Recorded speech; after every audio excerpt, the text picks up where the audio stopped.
Welcome to Toy Business Unboxed, your gateway to the secrets of the toy industry.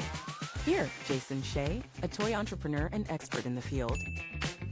Every product we develop is really inspired by some of the real life experience that we have with our son. 60% of all toys last year were sold on Amazon, which is incredible. Be passionate about it because it's a road, it's a journey. Like when you have an idea that you think is like gonna somewhat change the world, make things better, I'd say go for it. We'll guide you through the enchanting world of toy design, marketing, and manufacturing. Now let the unboxing begin. Welcome back to another episode of Toy Business Unboxed. Today, we're joined by Chi, an entrepreneur, educator, and the founder of GameFlo, to talk about the highs, the lows, the lesson of building a game business from the ground up. From early prototype to retail plan to future digital version, Chi will share what it takes to really create meaningful games and connect with communities and keep going when things doesn't go as planned. So thank you so much for being on our show today. Great to be here, Jason. Thanks for having me. I appreciate you. Yeah, so let's start at the beginning. What sparked the idea of starting your own companies and creating this game that you currently have? Sure. For me, I am really big on innovation and trying to create new things. And so for me, I've in the past built around sports technology. And I've always seen that, well, many times when I've talked to young people and talked about sports, there was an instant connection, right? And as someone who's worked in different fields in finance and sports technology, I also recognize that there are many skills and jobs which people need today. And I think many of those skills and jobs seem very far away for people. It seems so hard and difficult. Yeah. But I'm like, no, it's not that hard. It's all about problem solving, decision making, knowing how to break down a problem. And so for me, it was more about how can I create a company where I can teach people really important skills and also make that for them enjoyable and fun. I see. So when you first building your the game, like where did the idea came from? I know it's like a basketball theme game, and also while you're explaining, if you can show the game a little bit and kind of explain the concept of the game. For sure. So our first game is called Pick Up Basketball. And I grew up in New York City, right? In New York, you'll go outside and you'll play with people, you play basketball, and you meet different people each time you play. And so for me, the idea of having play be a space to connect with people from different walks of life and learn about them was really important. And so for us, we took time and thought about how we can make really diverse and unique characters. But then too, for me, my knowledge for math and data and numbers came from being a big sports fan. My interest in baseball and basketball helped me practice skills around addition, right? Around how to predict outcomes. And so for me, once again, the idea of a sports game was something which I knew well. And so I said, you know what? For my first game, let me build something which I would play myself and enjoy. I'm a big basketball fan, so I figured let's start with basketball and see how this concept of building a game which can connect people and teach them skills and still be culturally relevant. How can we make this happen? And so basketball is really our first try at it. I see. And how much of the play testing were you doing as far as figuring out the right balance? And I know there's a lot of different characters in your game as well, trying to figure out what does each character do and how does they kind of balance out with each other? Yeah, exactly. So, I mean, for us, we began play testing in 2018. And a lot of our play testing was saying, from a conceptual standpoint, what kind of game do you want to create and what games out there are similar, right? And so for us, we did not want to have a game where people had to buy expansion packs over and over again and have to have parents or the consumer spend more money, right? So it's buy one pack and you're good for life. And so once we had that idea in mind, we then said, okay, how can we now build a basketball game that still has a basketball core, but isn't exactly like real basketball, which is very tough, right? Because people think basketball, score 1 point, 2 points, 3 points, dribble, right, shoot, all that kind of stuff. We recognize that it just had to be a good card game. And so that's where we kind of spent time in 2018, began trying out small concepts with different young people. So we went to Boys and Girls Clubs. We went to after school programs. We went to math classes and really got to speak with young people about our idea around making math more fun, around making these things more fun, and then ask them as well what things they struggle with in math class, right? I think the biggest takeaway was that it was more about confidence. People just had a tough time with confidence. So I think the more we got to have people play the game and see that they were growing more confident playing the game, the more we thought we would go in the right direction. I see, I see, I see. And while you're explaining that, and I think it will be beneficial for the listeners for you to explain the rule of the game, because that's quite a little bit of the math involved for Yeah, them. for sure. The game is a game of strategy and chance. And so really your goal is to take the different players in the game and build your team. And so you start with 3 cards each. And then throughout the game, you take your turn by either trying to score points against one of your opponents or by adding a card to your team from the deck. That's the general gameplay. And scoring is based on the players have different attributes, like an offense number and a defense number. And so you score points based on having a higher offense than your opponent's defense, right? So let's say I have an offense of 9 against your defense of 6. I will get 3 points for making my shot. So that's where the math is involved. There's also math involved in terms of probability because it's really all based around dice rolling. And so your chance to make or miss is based on a set probability that your card has. And so let's say my card has a higher chance to make the shot, right? That's still all chance. I could still miss the shot because of the dice. And so for us, it's cool in that you can have a strategy around how you build your team, but it still comes down to the dice and that element of luck to make sure the game isn't too overpowering. Yeah, for sure, for sure, for sure. And I also have like a screenshot of the game here for those of you Yeah, that's actually watching or will be interested to learn about more how the game look like. We are also showing a quick kind of a screenshot of how the card look like. Just like what you're explaining, each of the card have different abilities, and you also have different. If you can explain all the different number that is on the card. for sure. So once again, right, the game is something where it's about decision making and how you process information. So each card has information that's very helpful. The card has a name, player name, and then the cards have a value, that big bold number at the bottom left. Value just tells you how good the card is compared to the rest of the deck. And so the value goes from 1 to 12, with 12 being the best in the game and a 1 being not so great. So if you get confused at any point, just look at the value to tell you how good your card is. And then at the upper right is the offense and defense score. Like I said, when it comes down to scoring points, it's about the difference between your offense and your opponent's defense.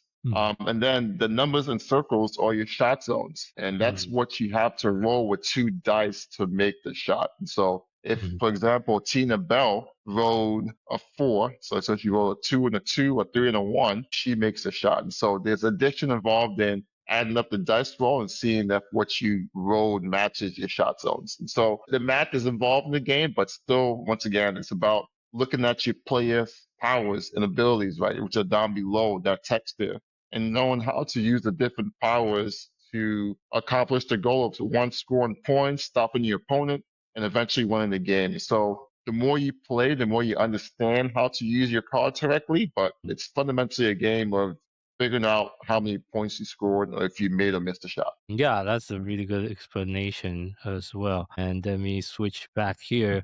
So I guess what were some of the initial challenges that as you can build up this company from the ground up that you were not expecting? Yeah, I mean, I would say for us, like I said, we began in 2018, and as we were building, we got hit by COVID.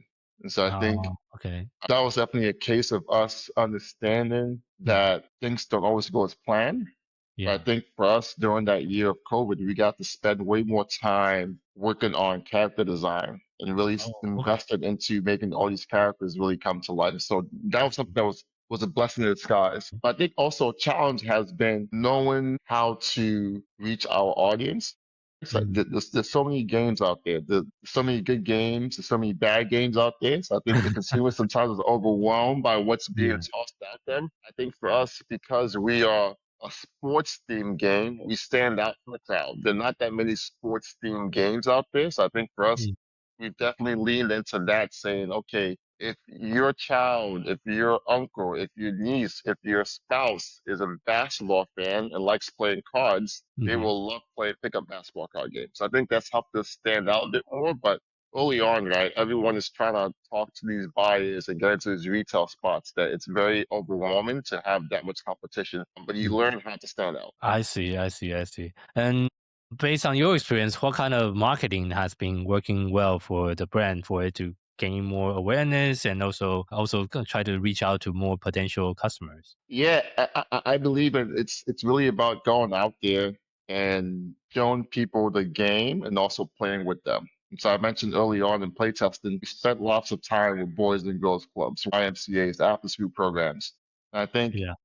for me, when I go into those spaces and play the game, right, the kids see or play the game and enjoy the game and tell their parents that they played this awesome game in after school program called pickup. They should buy it, right? And then the teacher says, "Hey, parents, this game was in our program this past week. Your kids loved it." So I think for us, we have found ways to create champions and advocates for pickup because we have gone into community groups, right? And we've said, we want to help out. We want to help you guys engage young people and help them play and be free, but still help them learn important skills, right? Skills which it could be AI, it could be who knows what, but no matter what industry or what discipline, you always have to know how to think in a critical way and make decisions, right? So I think Yeah. for us going out there and talking to people and having them play the game, and from that point being our mouthpiece has been really, really helpful. We used a program last year around the holiday break called Trizon, Oh, where okay. essentially we got to have about 70 different micro influencers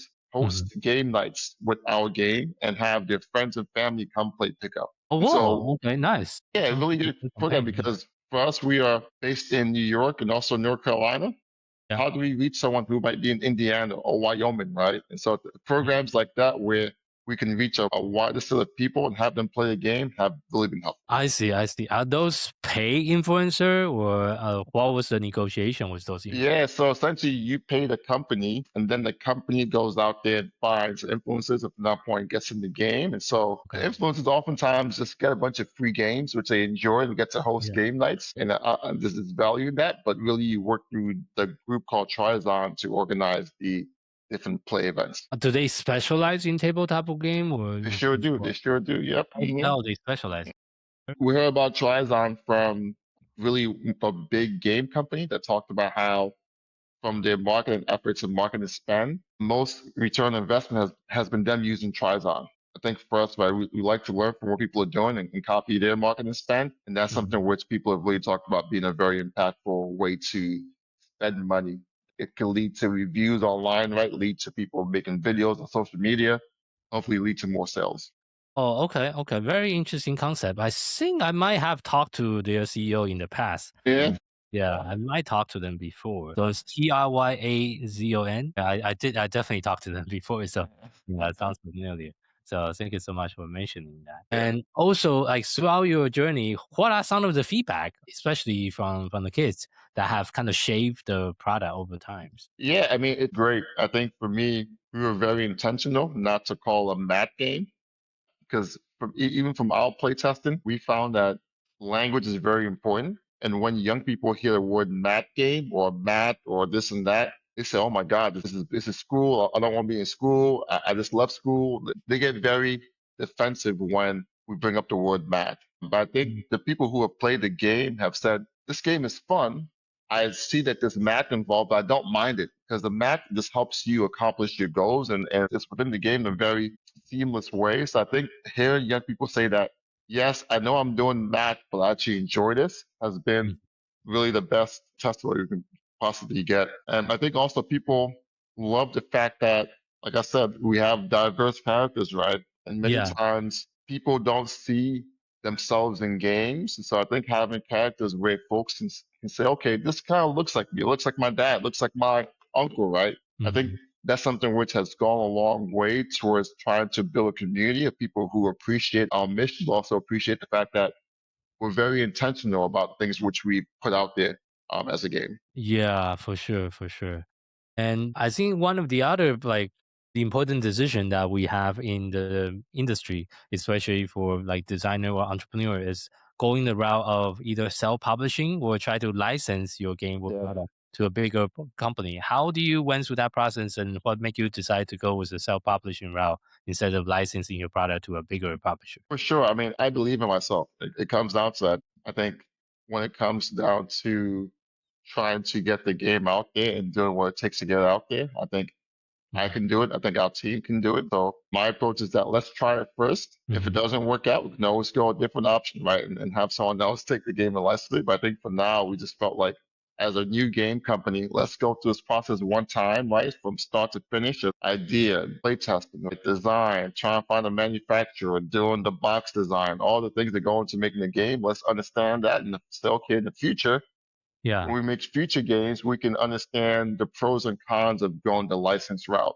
So I think for us, it was more about this. You learn by doing, and so we felt like we could learn a lot by having this first game be in house. I see, I see, I see. Yeah, I think it's just like running your own business. And think sometimes people is kind of a little bit afraid of how many different things that could be Yeah, involved. But it's always good to kind of learn it yourself. Even if you exactly. want to license it in the future, at least you know what does it actually take for the game to be on the shelf of some store. Oh yeah, I mean, I've seen people who will spend crazy amounts of money and pay someone to do work for them and have no idea what that work entails. So if I'm going to charge you $50,000 to do a project, I don't know what that money is going towards. Yeah, You could be scamming me, right, for that $50,000. So yeah, if I know this is actually $5,000 worth of work, you try to charge me 50,000, that makes no sense. So therefore, no yeah. thank you, right? So I think once again, from a business standpoint, there's definitely a value knowing how things are built at that point. Figure out how you want to outsource that going forward. For sure, that's definitely a very important aspect as well. What are you planning in the horizon? What is the plan for the next few years for the company? Yeah, so our plan is to continue to make sports themed games. And so we've done pickup basketball and we're going to release pickup soccer or pickup football based on where you're from. That will come out next year to Mhm. align with the World Cup being in North America next year. So the World Cup Oh, okay, is okay, coming okay. to the US, Mexico, and Yeah, Canada next summer. And so in terms of yeah, attention and press, and everyone looking up FIFA Soccer World Cup, this and that, I think for us, yeah, we want to ride that momentum and have our mm, second title come out. And then we're also working on making pickup basketball into a digital game so folks can mm, connect and play across borders and state lines and countries, right? And still enjoy the game. And also, I think from a learning standpoint, we think people can learn the game easier online. If not, point also play tabletop. Trying to create a way to educate folks on how to play our game is something which we're always thinking about. And so I think having a digital game as a tool towards that is very, very vital, especially as we work with different people who care about how can we create more engaging screen time and more productive screen time, right? We're always talking about how tabletop is a way to unplug and go off the screen, yeah, but this is 2025, right? We can't avoid people being on screens. So yeah. how do we make sure that there are productive screen time options for people to use and play, especially young kids to use and play? I see. For that, are you going to use your own platform or use some existing platform out there like board game? I know there's board game arena that's pretty big. There's tabletop simulator as well. Like, are you going to use Yeah, one of those, or what is the direction? we are making our own platforms. This has been Oh, years in the planning, and so in the past we actually used Tabletop Simulator, but we are making our own game, own platform. It will be both in iOS and also on Android. whoa, that sounds like a lot of investment instead of using Yeah. an existing platform. Yeah, because for us, this is just the base, the foundation for what we're trying to build. So I think for us, knowing that we want to build a lot on top of this base, we felt like having control of a platform made more sense as we add in things over time and add in features, which we think will make our game and platform stand out. Okay, what does the timeline for the digital version look like? Yeah, so we'll have our first draft, first MVP out in end of July, and we hope to have a version out on the App Store by the end of hopefully August, September. It's been a great process, but and we're very lucky to have some good people involved. But we want to make sure we test, and get feedback and Yeah. keep on working on things. I see, I see, I see. Thank you for sharing that. I think Yeah. not a lot of people is willing to even attempt that. That sounds a lot of work and not just time involved, but a lot of resources that's involved to turn the tabletop games into a digital version, and also with your own platform, Yeah. which is definitely not an easy project to do. So yeah, definitely kudos for you for doing that, and looking forward to see the digital version here in a Thank you. few months. Appreciate that. Thank you.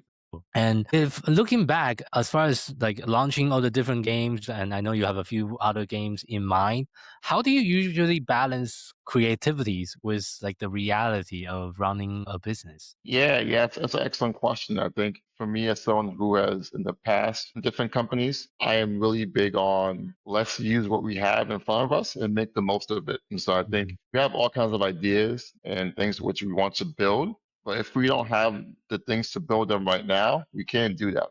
So I Yeah. mentioned the digital game. We were trying to build that years ago, but we don't have the resources to build that quite yet, right? So I think it's more about being patient and being real about what we can do, because if you take a big swing, let's take a big risk, and doesn't work out, that could really destroy your business, right? And so for us, we definitely try to have our ideas, which you have in mind, but also recognize that from a company standpoint, we can't do it all, right? We can't do every single thing which we want to do. Let's do a few things really, really well. As time goes on, we can kind of expand and do more. So I think it's just being real about things and also recognizing that we can get things done in the future and that it's not all about having things be done right now. I see. Thank you so much for sharing that. As we're kind of wrapping up today's interview, looking back, if you have to just share one piece of advice with someone that's getting started within the toys and game industry, what would that be? I think for me, I look back to our earliest prototypes when we first began, and it was as simple as us going into Google, grabbing screenshots of basketball players, having printouts, taking a Sharpie, and then writing down numbers on the card, right? And then getting a card sleeve and putting that paper into a card sleeve, right? And from that point, we would get feedback and erase things out, write these numbers right, and just like, once again, just like it's okay to start very, very raw and simple, right? Just try things out, right? And build and recognize that your first draft is always going to be your worst draft, right? You get better after each draft you do. And so just iterate and iterate, but you have to start someplace. So it's fine to start ugly and start things in a very, very raw and in a way in which you would not want to have people see it, but go out there and build it. And then if it doesn't work out, you don't spend too much money or waste too much time. I think sometimes people try to make a logo and a website and do all these different things before they actually figure out like what is our product, what are we building, and what's the value here, right? And I think I'm also a professor of business at UNC. I always talk about how you need to figure out people's pain point and problem and how you can solve that problem. And so for us, we recognize that lots of parents are worried about kids on their screens. Lots of kids struggle with confidence in math, right? So how do we solve that pain point with a very good product, right? And so we built based on that pain point. And so you can start with asking people questions, getting feedback, and then go from there. But at least start and start very simple and take time and build. I see. Yeah. Thank you so much for sharing that. And for those of our listeners that would love to learn a little bit more about you and your company, where is the best place for people to find you online? For sure. Our website is www.gameflo, GAMEFLO.io. That's our website. You can watch our videos, learn more about our company, our mission, and definitely check out our social media sites as well. We are really big on Instagram and TikTok, so definitely come on those platforms too. I see. Okay. Thank you. We'll definitely include that in the show note. And thank you so much again for your time today to share your story, your journey, and your background behind your businesses and the wonderful product that you're building within the industry. Thank you. It's my pleasure. And this is really great to talk to you and connect. And hopefully we'll do it again sometime soon. Of course. And for our listeners, thank you so much for tuning in to today's episode of Toy Business Unboxed podcast. We hope you have enjoyed the conversation and find it insightful and inspiring. If you like what you have heard, be sure to subscribe to our podcast on your favorite platform so you never miss an episode. We really appreciate your support and would love it if you can leave us a review and share the podcast with your friend and colleague. For more resource tips and the latest update within the toys and game industry, visit our website at toy-launch.com. Join the conversation and connect with us on social media using hashtag ToyBusinessUnboxed. We'd love to hear your feedback and suggestions for future episodes. Until next time, keep innovating, keep creating, keep bringing joy to toys. This is Jason Shea signing off on the Toy Business Unboxed podcast. We'll see you in the next episode. Thank you so much, everyone.